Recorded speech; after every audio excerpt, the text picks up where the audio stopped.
ಇನ್ನು ಅದಕ್ಕೆ ಎದುರಿಗೆ ಈ ಕಡೆ ಹೇಗಿದೆ ಡೆಕೋರೇಷನ್ ಅದೇ ಟೈಪ್ ಆಗ್ತದೆ. ಮತ್ತು ಅದಕ್ಕೆ ಸಾಧಾರಣ ನಾನು ಅವರಲ್ಲಿ ವಿಚಾರ ಮಾಡಿದಾಗ ಈ ತಗಡೇನಿದೆ ಅದು ಒಂದು 45 ವರ್ಷಗಳವರೆಗೆ ಏನು ತೊಂದರೆ. ಇದು ಒಂದು 100 ವರ್ಷ ಆದರೂ ಕೂಡ ಪೇಂಟ್ ಮಾಡ್ತಾ ಇದ್ದರೆ ಅದು ಉಕ್ಕಿದ್ದು 100 ವರ್ಷ ಆದರೂ ಕೂಡ ಆಗೋದಿಲ್ಲ.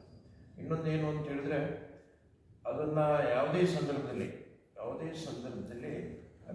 ಪೂರ್ಣ ರಿಮೂವ್ ಮಾಡ್ಬೋದು. ನಾವು ಕೆಳಗಡೆ ಫೌಂಡೇಶನ್ ಒಂದು ಬಿಟ್ಟರೆ ಅದೊಂದು ಬಿಟ್ಟು ಉಳಿದಷ್ಟು ರಿಮೂವ್ ಮಾಡಿ ಬೇರೆ ಕಡೆ ರಿಪ್ಲೇಸು ಕೂಡ ನಾವು ಮಾಡ್ಬೋದು.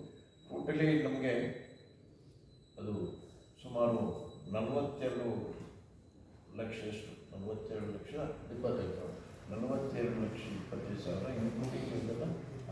ಇನ್ಕ್ಲೂಡಿಂಗ್ GST, ಇನ್ಕ್ಲೂಡಿಂಗ್ ಬನ್ನಿ ಇನ್ಕ್ಲೂಡಿಂಗ್ ಜನರಿಗೆ ಬಿಸಿಲಿನಲ್ಲಿ ಅದು ತೊಂದರೆ ಆಗಬಾರ್ದು ಅಂತ. ಮತ್ತು ನಮಗೆ ನಾವು ಜನರಲ್ ಬಾಡಿ ಮಾಡಬೇಕಾದ್ರೆ ಒಳಗಡೆ ಅಡಿಕೆ ನಮ್ಮದೆಲ್ಲ ಒಂದು ಕಡೆ 8 ದಿವಸದಿಂದ ಅದನ್ನು ಬೇರೆ ಕಡೆ ಶಿಫ್ಟ್ ಮಾಡಬೇಕಾಗಿತ್ತು. ಇದು ಮಾಡಿದರೆ ಶಿಫ್ಟ್ ಮಾಡಬೇಕಾಗಿತ್ತು, ಅವರು ಮಾಡಿದ್ರೆ ಶಿಫ್ಟ್ ಮಾಡಬೇಕಾಗಿತ್ತು.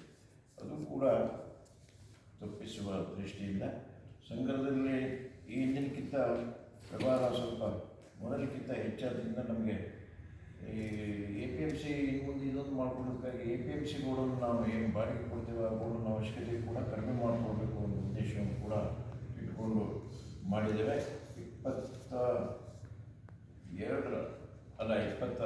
29ರ ಮುಂಜಾನೆ 12 ಗಂಟೆವರೆಗಿದ್ದು ತಮಗೆಲ್ಲ ಗೊತ್ತಿರುವಂತೆ ಇದರ ಜೊತೆಗೆ ನಮ್ಮಲ್ಲಿ ಎಲೆ ಚುಕ್ಕಿ ರೋಗ ಬಹಳ ವ್ಯಾಪಿಸಿದೆ. ಎಲೆ ಚುಕ್ಕಿ ರೋಗ ಹೊಸನಗರ, ತೀರ್ಥಹಳ್ಳಿ, ಶೃಂಗೇರಿಯಿಂದ ಹೀಗೆ ಸಾಗರ ಈ ಮೂಲಕ ಮಾವಿನಗುಂಡಿ ಮತ್ತು ನಾವು ಸಿದ್ದಾಪುರ ಕುಂಬ್ಳಾರೋಡಿನ ಎಡಬಾಜುದಲ್ಲಿ ಕಳೆದ ವರ್ಷ ಜೋರಾಗಿ ಇತ್ತು. ರೋಡಿನ ಎಡಬಾಜುದಲ್ಲಿ ಈಗ ಬಲಬಾಜು ಬಂದಿದೆ. ಸಂಪೂರ್ಣವಾಗಿ ಸಿದ್ದಾಪುರ ತಾಲೂಕಿನ ಎಲೆ ಚುಕ್ಕಿ ರೋಗ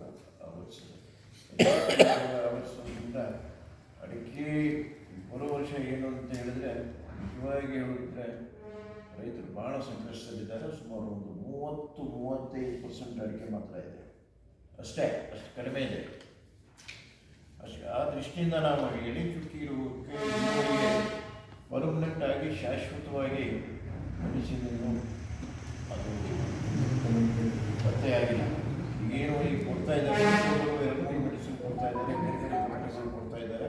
ಆದರೆ ಏನೇ ಕೊಟ್ಟರು ಕೂಡ ಟ್ರಯಲ್ ಆ್ಯಂಡ್ ಎರರ್ ಮೆಥಡ್ ಅಂತ ಹೇಳ್ತೇವಲ್ಲ, ನಮ್ಮ ಈ ಔಷಧಿ ಗ್ರಾಹಕರು ಹೋದರೆ ಇದನ್ನು ಉಪಯೋಗ ಮಾಡಿ ಕಡಿಮೆ ಆಗೋದು ನಾನು ಮತ್ತೆ ಬನ್ನಿ ಬೇರೆ ಕೊಡ್ತೇನೆ ಅಂತ ಹೇಳ್ತಾರೆ. ಆ ರೀತಿಯಾಗಿದೆ.